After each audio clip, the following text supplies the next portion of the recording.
కేంద్ర రాష్ట్ర ప్రభుత్వాలు తనపై కక్ష సాధింపు ధోరణితో వెళ్లడంతో తాను రాజకీయాల నుండి వైదొలుగుతున్నట్టుగా టీడీపీ ఎంపీ గల్లా జయదేవ్ గారు ప్రకటించారు. ఏదేమైనప్పటికీ కేంద్రంలో తనదైన శైలిలో ఎంపీగా తన పాత్ర చాలా అద్భుతంగా పోషించారు. తనకు రావాల్సినటువంటి అంటే మన రాష్ట్రానికి రావాల్సినటువంటి ఏ అయితే విభజన హామీలు ఉన్నాయో వాటి మీద ఆయన ప్రశ్నించిన విధానం మన అందరం చూసాం, చాలా అద్భుతంగా కూడా భావించాం. ఏదేమైనప్పటికీ ఫారెన్లో చదివి తన విదేశాల్లో విద్యను అభ్యసించి ఇక్కడికి వచ్చి వ్యాపారాలు పెట్టి ఆ వ్యాపారాలు నష్టపోవడం, ఈరోజు తప్పులను ప్రశ్నించినప్పటికీ రావాల్సిన నిధులను ప్రశ్నించినప్పటికీ ఈరోజు ఆయన మీద ప్రభుత్వాలు ఈరోజు దాడి చేయడం అనేది చాలా బాధాకరం. ఏదేమైనప్పటికీ ఇలా ఒక మంచి నాయకుడు ఈరోజు రాజకీయాల నుండి వైదొలుగుతున్నట్టుగా ప్రకటించారు. నిన్న థ్యాంక్ఫుల్ మీటింగ్ అనేది పెట్టి ఈ యొక్క టీడీపీ శ్రేణులతో మీట్ అయ్యి భోజనం కార్యక్రమం ద్వారా ఆయన వెళ్ళిపోతున్నాను, మళ్ళీ వస్తాను, ఈసారి వచ్చినప్పుడు పాండవులు రాముడు ఇలా ఎలాగైతే అరణ్యం నుండి తిరిగి వచ్చారో ఆ స్థాయిలో నేను బౌన్స్ బ్యాక్ అవుతాను, కంగారేం లేదు, రాజకీయాల్లోకి మళ్ళీ వస్తానంటూ ఆయన ప్రస్తుతానికైతే విరామం ప్రకటించారు. ఏదేమైనప్పటికీ దీని గురించి చర్చించేందుకు మన దగ్గర రాజేష్ అప్సాని గారు ఉన్నారు. నమస్తే రాజేష్ గారు. రాజేష్ గారు చెప్పండి, ఎలా చూడాలి టీడీపీ నేత పారిశ్రామికవేత్త అయితే ఇంత బ్యాక్గ్రౌండ్ నుండి కూడా ఆయన భయపడి అంటే ప్రభుత్వాలను ప్రశ్నించారనే ఒక కోణంలో భయపడి రాజకీయాల నుంచి వైదొలుతున్నారంటే ఇది చాలా పెద్ద సీరియస్ ఇష్యూ. అంటే మంచిని బతకనివ్వరా అనేది ఇప్పుడు ఈరోజు ప్రజల్లో లేవనెత్తుతున్న అంశం. మీరేమంటారు దీని మీద స్పందన ఏంటి? పార్లమెంటు సభ్యుడిగా గల్లా జయదేవ్ గారు 2014 నుంచి 2024 10 సంవత్సరాల కాలం 2 టెన్యూర్లు గుంటూరు నుంచి వారు ఎన్నికవడం జరిగింది. తెలుగుదేశం పార్టీ నుంచి వారు ప్రాతినిధ్యం వహిస్తూ ఉన్నారు. పార్లమెంటులో వారి ప్రసంగాలు విన్న ప్రతి సందర్భంలో కూడా ఇటువంటి ప్రజాప్రతినిధిని కదా మన తరపున పార్లమెంటుకు పంపించాల్సింది, ఇటువంటి పార్లమెంటు మెంబర్ని ఎన్నుకున్న ప్రజలు ధన్యులు, అటువంటి పార్లమెంటు సభ్యుడిని ఎంపిక చేసిన పార్టీ ధన్యులు అని చెప్పని ప్రజలందరూ కూడా భావించారు. ఎందుకనంటే ఆయన విదేశాల్లో చదువుకొని అక్కడ పరిస్థితులు అక్కడ పరిణామాలని చూసిన నేపథ్యము, అక్కడ మనంతటి ప్రోటోకాల్స్ ఉండవు. Mister prime minister, mister president అంటే అమెరికాలో ప్రైమ్ మినిస్టర్ హోదా ఉండదు, అక్కడ మిస్టర్ ప్రెసిడెంట్ని కూడా మిస్టర్ ప్రెసిడెంట్ అనేస్తారు.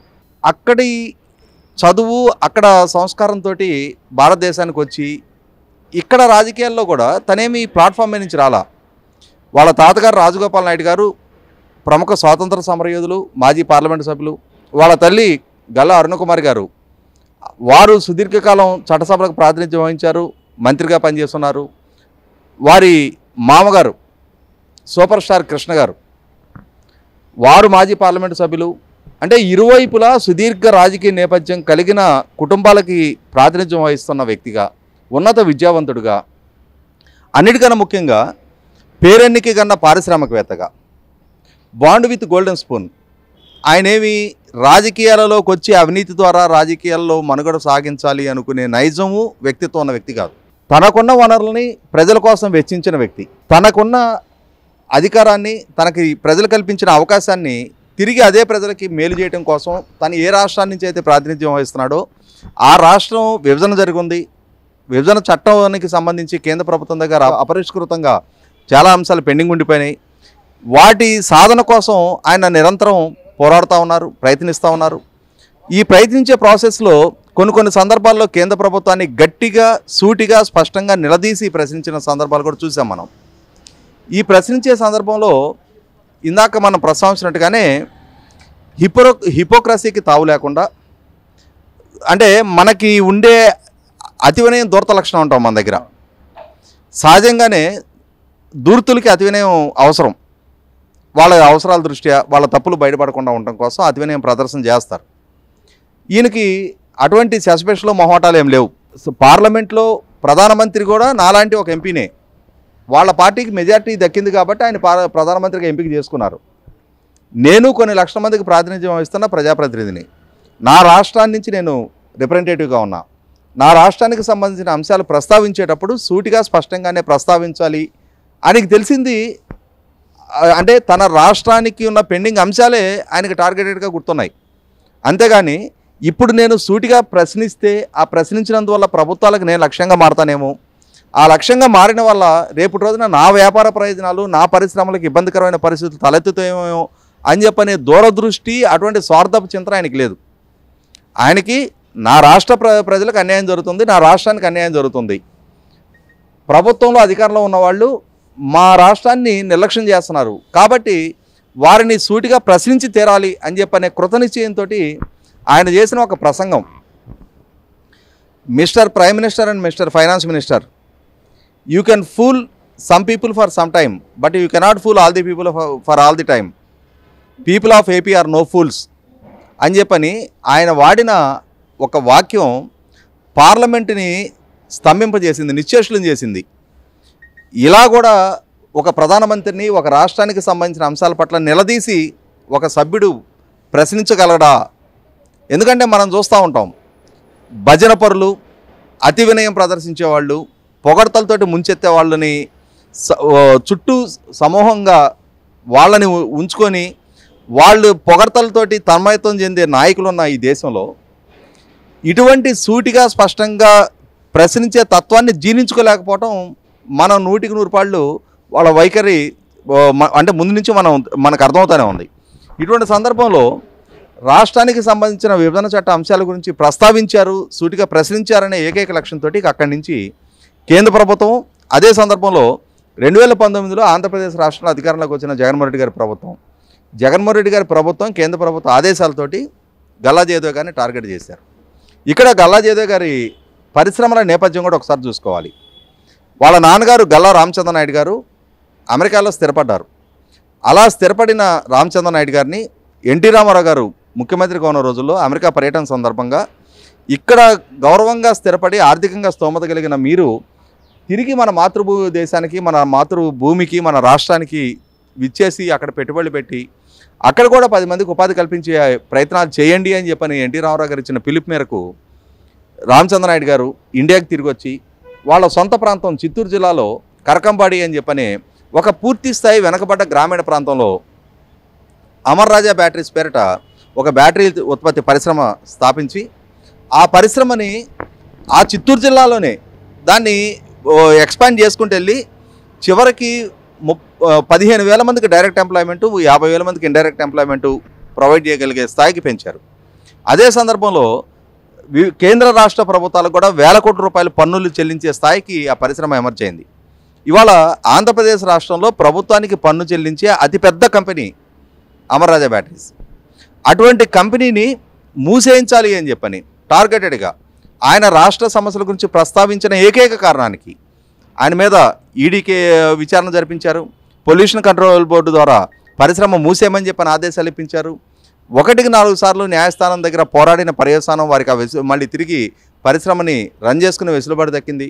ఇటువంటి నేపథ్యంలో ఈ వేధింపులు తట్టుకోలేని పరిస్థితిలో వాళ్ళ లిథియం బ్యాటరీ తయారీ కొత్త యూనిట్ అంటే అమర్ రాజా బ్యాటరీ ఎక్స్పాన్షన్ యూనిట్ని తెలంగాణ ప్రాంతంలో ఎస్టాబ్లిష్ చేయాలని చెప్పి నిర్ణయం తీసుకున్నారు. దాదాపుగా 3 దశాబ్దాల పైగా చిత్తూరు జిల్లాకు పరిమితమైన కంపెనీ మొట్టమొదటిసారిగా చిత్తూరు జిల్లా దాటి రాష్ట్రాన్ని దాటి తెలంగాణలో ఎస్టాబ్లిష్ చేసే పరిస్థితులకి ఇవాళ ప్రభుత్వాలు అటువంటి పరిస్థితులు సృష్టించినాయి ఆయనకి. ఇటువంటి నేపథ్యంలో గల్లా జయదేవ్ గారు కూడా గత 3 సంవత్సరాలుగా కొంత రాజకీయాల్లో అంటే పార్లమెంటు సభ్యుడిగా కొనసాగుతూ కూడా వెనకటి చురుకుతనం ప్రదర్శించలేకపోయారు. ఇటువంటి నేపథ్యంలో ఆయన 2024 ఎన్నికల నుంచి తాత్కాలికంగా రాజకీయాల నుంచి విరామం తీసుకోదలుచుకొని మళ్ళీ పోటీకి సిద్ధపడకుండా తనని గెలిపించి తన పట్ల గౌరవం ఆదరాభిమానాలు చూపించిన గుంటూరు పార్లమెంటు పరిధి తెలుగుదేశం పార్టీ శ్రేణులకి ఒక కృతజ్ఞత వందన సభ అంటే నేను ఆయన కృతజ్ఞత వందన సభ పేరిట ఒక సభ ఏర్పాటు చేసి ఆ సభ ఒక రకంగా వీడ్కోల్ సభ, ఒక రకంగా థ్యాంక్ఫుల్ సభ, థ్యాంక్స్ గివింగ్ అటువంటి సభ ఒకటి ఏర్పాటు చేసి ఏ కారణాల వల్ల తన రాజకీయాల నుంచి నిష్క్రమించాల్సి వస్తుంది, ప్రభుత్వాలను ప్రశ్నిస్తే ప్రభుత్వాలు ఏ విధంగా టార్గెట్ చేస్తూ ఉన్నాయి, ఆ టార్గెట్ చేసిన పర్యవసానం ఇవాళ రాజకీయాల్లో నిజాయితీ, చిత్తశుద్ధి, అంకితభావం, ప్రజల పట్ల లాయల్టీ, పార్టీ పట్ల లాయల్టీ ఇవి ప్రదర్శించగలిగే ప్రజాప్రతినిధిగా నన్ను ఎన్నుకున్న ప్రజలకు న్యాయం చెయ్యాలి అని చెప్పిన అంకితభావం కలిగిన నాయకులకి ఇవాళ రాజకీయాల్లో స్థానం ఉండట్లేదు అనే అంశాన్ని చాలా స్పష్టంగా నిన్న జయదేవ్ గారి ప్రసంగం ద్వారా తేటతెల్లమైంది. ఇవాళ మనం గమనిస్తూ ఉన్నాం, తన సొంత డ్రైవర్ని హత్య చేసిన ఎమ్మెల్సీ అనంతబాబు రాజకీయాల్లో జగన్మోహన్ రెడ్డి గారు పక్కన తిరుగుతూ ఉన్నాడు. ఇటు కేసులు నెత్తి మీద ఉండి వేల కోట్ల రూపాయల అవినీతికి పాల్పడిన ఛార్జ్ షీట్లు తల మీద ఉన్న జగన్మోహన్ రెడ్డి గారు రొమ్మిరుసుకొని రాజకీయాలు చేస్తూ ఉన్నాడు. హత్య కేసులో అక్యూజ్డ్గా ఉన్న అవినాష్ రెడ్డి ఎంపీగా కొనసాగుతూ ఉన్నాడు. ఇదే సందర్భంలో దేశంలో కానీ రాష్ట్రంలో కానీ వివిధ ఆరోపణలు ఎదుర్కొంటున్నా, అత్యంత జుగుత్సాకరమైన రేప్ అటెంప్ట్ ఆరోపణలు కూడా ఎదుర్కొంటున్నా, హత్యాయత్నం ఆరోపణలు ఎదుర్కొంటున్నా, ల్యాండ్ గ్రాబింగ్ ఆరోపణలు ఎదుర్కొంటున్నా, అవినీతికి పాల్పడిన ఆరోపణలు ఎదుర్కొంటున్నా, మనీ లాండరింగ్ ఆరోపణలు ఎదుర్కొంటున్నా.